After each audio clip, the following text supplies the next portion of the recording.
안녕하세요 여러분. 출산을 교육하고 여러분의 순산을 돕는 둘라 로지아입니다. 오늘은 책 한 권 소개해 드릴까 하는데요. 바로 연앤네이처 박지원 원장님의 자연주의 출산 이야기, 우리 잘 나을 수 있어요 예요. 저는 이 책 제목을 보면서 이 책 제목 하나에 어떤 걸 얘기하시려는지 알 것 같다 이런 생각이 들었는데요. 이 책은 제가 좀 아껴서 보는 책이에요. 무슨 얘기냐면 이 책에는 단순히 자연주의 출산이 좋다, 아니면 자연주의 출산이 이런 거다 라고 얘기하는 게 아니라 원장님이 느꼈던 자연주의 출산, 본인이 겪어본 자연분만에 대한 이야기, 그리고 산모들의 이야기, 그리고 나는 이런 점이 정말 싫다, 아니면 이런 점이 정말 좋다 이러고 굉장히 허심탄회하게 옆집 언니인데 산부인과 전문의인 거지 뭐 이런 느낌으로 얘기를 해주시더라고요. 출산교실도 하고 그리고 개인적으로 1대1 코칭도 해드리지만 이거를 모든 산모들이 이제 신청을 해서 받으실 수는 없잖아요. 여러분들이 어떤 출산의 개념 이런 걸 좀 잡으실 수 있는 책이 아닌가 싶어서 오늘 이 책을 소개하게 됐고요. 이 책은 앞으로도 꾸준하게 계속 소개를 할 거예요. 오늘은 이 책 내용 중에 뱃속 작은 생명이 가장 힘들다, 이거에 대한 이야기를 해드릴게요. 유튜브 영상을 이렇게 올렸을 때 어떤 분이 그러시는 거예요. 무통을 맞으면 아기에게 안 좋은가요? 진짜 안 좋은가요? 그리고 아기는 왜 힘들까요? 이렇게 말씀을 하시더라고요. 생각해 보시면 여러분, 이 자궁의 수축, 이 수축이 일단 진통이 실체라고 제가 말씀드린 적이 있는데, 그만큼 배가, 아기 집이 작아지는 거잖아요. 조여지는 거면 우리가 달리기를 할 때 순간적으로 산소가 줄어들 때 호흡을 헐떡이게 되죠. 그리고 어때요? 근육통도 생기고 그런 상태랑 똑같아요. 아기 입장에서는. 여기서 박지원 원장님이 이렇게 얘기를 해요. 우리가 출산을 보통 산에 많이 비유를 하죠. 근데 이런 분만 과정은 어마어마한 체력과 인내가 필요한데 정말 끔찍하다고 할 수 있는 육체적 사건이다, 이렇게 얘기를 해요. 그래서 저는 보통 산모들한테 이거는 철인 산정 경기다, 우리가 산모를 옆에서 볼 때는 그냥 단순히 아프구나 이렇게 보지만 산모의 몸에서는 수많은 호르몬이 나오고 또 자궁 수축이 일어나고 그 사이에 산모는 이완해야 되고 호흡해야 되고 어마어마한 일들이 일어나고 있다, 이렇게 말씀을 드려요. 박지원 원장님이 여기서 이렇게 얘기를 해요. 엄마는 산소 농도가 낮은 고산지대에서 온전히 엄마라는 산소통에 의지한 채 100m 달리기를 하는 아기를 배에 담고 있는 것이다. 정말 이거보다 더 정확한 표현은 없겠다, 이런 생각이 드는데요. 이게 그러니까 엄마도 아기도 체력적으로나 심리적으로 준비가 돼 있지 못하면 절대로 끝까지 올라갈 수 없다는 거예요. 산소가 부족해서 숨이 막히고 에너지는 고갈돼서 체력이 바닥나더라도 엄마가 아니면 그 누구도 아기를 도와줄 수 없는 거죠. 그러니까 아기가 더 힘든 이유는 엄마보다 더 낮은 산소 농도를 견뎌야 돼요. 왜냐하면 자궁이 압박하니까. 자궁 수축이 오면 자궁이 압박이 되면서 탯줄로 들어오는 혈액이 줄어들고 이걸 온몸으로 이겨내면서 그 소중한 아기에게 이제 산소를 엄마는 줘야 되는 거잖아요. 엄마이기 때문에 포기할 수 없다, 이렇게 보는데, 산도 올라가다 보면 가다가 잠깐씩 쉬는 타임이 있죠.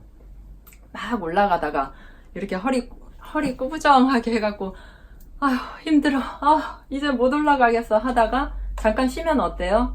다시 힘이 나요. 그리고 물 마시고 또 오이 이렇게 먹고 또 초콜릿 한 조각 먹으면 힘이 나죠. 바로 이렇게 출산을 하는 게 저는 맞다고 봐요. 옆에서 야, 할 수 있어 하고 이렇게 손 잡아주죠.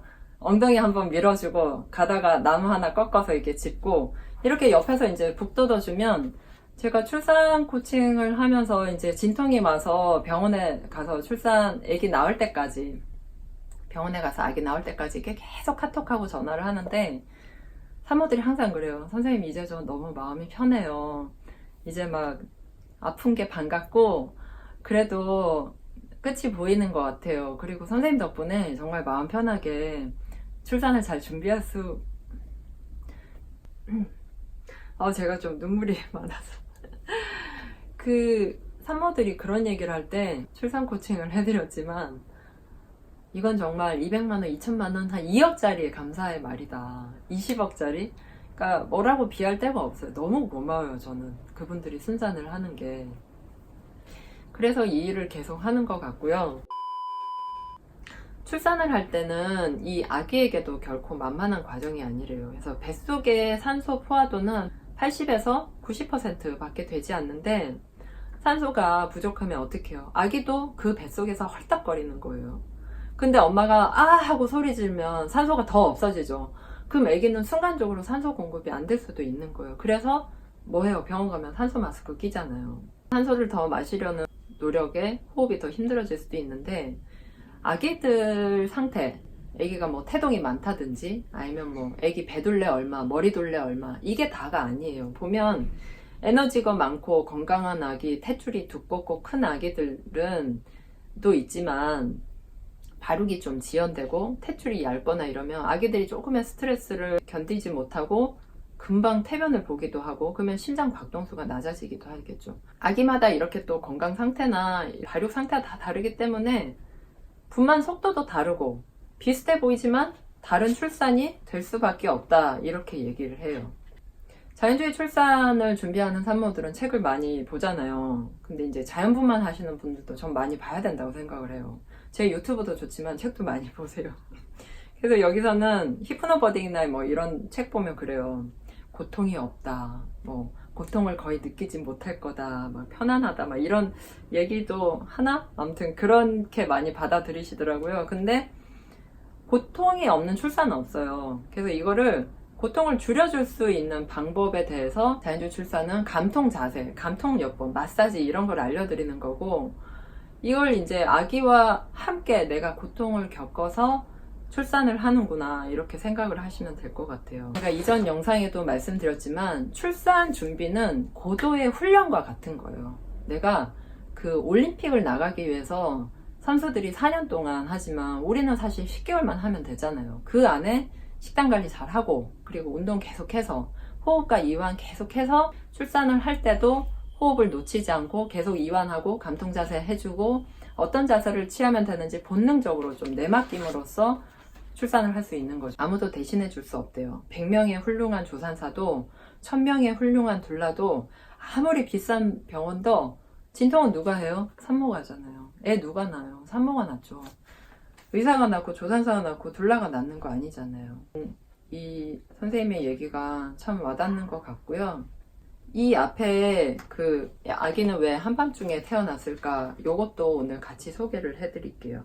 보통 이런 얘기를 많이 하신대요. 자연주의 출산은 왜 이렇게 비싸요? 그리고 감염할 때 어떻게 해요? 이렇게 얘기하는데, 여러분 일반 병원에서도 감염 얘기를 언제 해요? 양수 파수됐을 때 하잖아요. 근데 양수가 파수되면 자연주의 출산병원이든 일반 병원이든 똑같이 항생제 맞아요.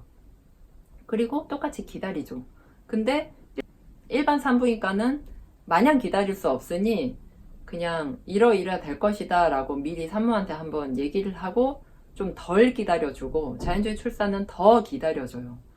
이게 만약에 더 기다려서 문제가 된다면 당연히 자연주의 출산병원도 더 안 기다리죠. 똑같은 의사인데. 근데 항생제를 쓰고 진통이 없을 경우에 진통이 올 때까지 기다리는 게 맞다고 보고 기다리는 거예요. 물론 아기 상태 계속 체크해 가면서. 그러니까 감염 이런 거는 전혀 문제가 안 되겠죠. 당연히 문제가 안 되고요. 자연주의 출산 같은 경우는 1대1 케어 시스템이에요. 그러니까 의사랑 조산사가 그 산모한테 와서 계속 체크하고 계속 케어를 하는 거죠. 예를 들면 조산사 한 명이 계속 그 산모를 케어해 주니까 산모는 굉장히 안정감이 들겠죠. 그렇기 때문에 인건비가 많이 들어서 사실 이게 어쩔 수 없는데, 이게 국가 시스템에서 해결이 안 되다 보니까 우리나라는 자연주의 출산 비용이 좀 비싸기는 하고요. 근데 이게 단순히 비싸서 못하겠다가 아니라, 비싸지만 어쨌거나 산모의 인권을 존중해주는 출산이니까 잘 생각해보고, 저는 자연주의 출산병원에서 출산하신 것도 좋다고 생각해요. 91페이지인데요. 윌리엄스 상과 교과서가 있어요. 그 산부인과 의사 선생님들은 다 이걸로 공부를 했는데, 2014년 11월에 받으신 그 윌리엄스 상과 교과서에서는 경계성 양수 과소증, 그러니까 양수 과다증, 양수 과소증 이런 게 좀 위험하잖아요. 그럴 때 유도분만을 하는 것이 반드시 예후를 줄 것 같지는 않다. 불필요한 유도분만에 대해서 어떤 경각심을 일깨워주는 것 같다라고 쓰셨어요. 그 얘기는 윌리엄스 상과 교과서가 무슨 자연주의 출산해라 이게 아니고, 현재 나와 있는 여러 경험상 상과 교과서가 예전에 어떤 적극적인 분만 보다는 좀 관조적인 방향으로 흘러가지 않나 이렇게 보더라고요. 그러니까 지금 어때요? 유도분만 하면 새벽 6시부터 꼽죠. 그리고 일단 그렇게 막 규칙적으로 진통이 잘 왔을 때 12시간 안에 나올 확률이 크니까 저녁 6시까지는 낳겠지 하는 이런 시스템으로 돌아가는 거예요. 그 시스템에 출산을 맡기는 거예요. 이거는 효율적이긴 한데 산모의 출산 진행이 효율적이어야 할까요? 그건 아니잖아요. 그래서 아무리 이제 경제 논리가 최우선이라고 하지만 이건 좀 인간성을 무시하는 출산이 아닌가 이런 얘기를 좀 하셨고요. 자연주의 출산이 꼭 좋다, 그러니까 꼭 이걸 해라 이런 게 아니라 어떤 방법이 내가 좋은지, 그리고 어떤 병원이 뭐 더 비싸고 덜 비싸고 이렇게 단순하게 따지지 말고 어떤 병원에서 내가 어떻게 출산할 건가 이거를 보시라는 그런 얘기인 것 같아요. 저한테 출산병원을 어디로 할까 자연주의 출산병원 중에서도 물어보시고, 뭐 인천 지역인데 자연주의 출산병원이 있냐 이렇게도 물어보시고, 아니면 종합병원이 낫냐 일반 그 여성 산부인과 낫냐 이렇게도 물어보시는데요. 내가 원하는 출산의 방식이 이 병원과 맞는지 그거를 먼저 따져보시고, 거기에서 어떤 위험 상황이 발생할 수 있는 요인이 지금 현재 확실히 팩트상 존재를 한다면 그거를 예방해 줄 수 있는 뭐 종합병원, 큰 병원으로 가셔야겠지만, 그렇지 않다면 내가 원하는 출산, 내가 하고자 하는 출산과 가장 잘 맞는 병원을 찾으시는 게 좋을 것 같습니다. 오늘 이 책 리뷰는 여기까지 하고요. 우리 잘 나을 수 있어요. 이 책 리뷰는 앞으로도 계속 이어가겠습니다. 여러분, 매달 두 번째 주 수요일 출산교실 저녁 7시에 있으니까 꼭 오시고요. 매주 화요일 실방이 있으니까 그때 또 우리 만나서 얘기하도록 해요. 여러분의 순산을 응원하며 저는 다음 시간에 또 만날게요. 안녕.